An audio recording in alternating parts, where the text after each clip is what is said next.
Welcome to our deep dive into the fascinating world of OkCupid user data. We're presenting a statistical analysis focused on behavior clustering.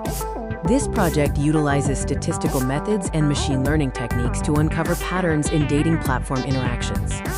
We begin with a comprehensive overview of the project, focusing on a large dataset sourced from OkCupid, a popular online dating platform. Our main goal is clear: to identify distinct user behaviors and group them into meaningful clusters. This helps us understand who is using the platform and how they interact. Before any statistical analysis can begin, we must ensure our data is clean, relevant, and properly structured. Data preparation involved crucial steps like handling missing data, encoding categorical variables, and rigorous pre-processing to ensure data quality for clustering. We meticulously selected the most informative features related to user interaction and normalized them. This ensures equal weighting across different data scales during analysis. The complexity of high-dimensional data can obscure insights.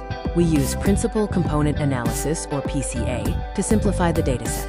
PCA helps us reduce the number of variables, keeping the maximum amount of variation in our dataset. It transforms our original features into a new set of dimensions.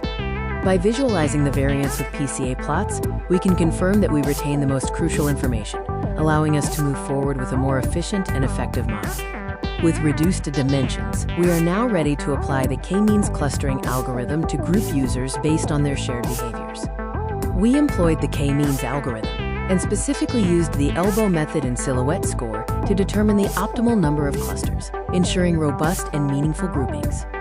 The resulting clusters graphically represent the different behavioral groups discovered in the OkCupid dataset, each with unique interaction patterns. Once the clusters were formed, the next critical step was interpreting what each group truly represents in terms of user behavior. We are now able to describe the behavioral characteristics of each cluster. For example, one cluster might represent passive browsers, while another represents active engagers.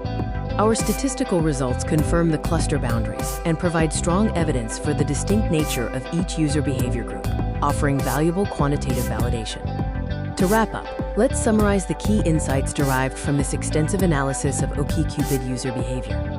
We successfully transformed raw data into actionable insights, providing a clear map of user segments based on their platform interactions, which is crucial for product development. Future work could involve predictive modeling based on these clusters, or applying this methodology to other social and dating platforms to expand our understanding of online behavior.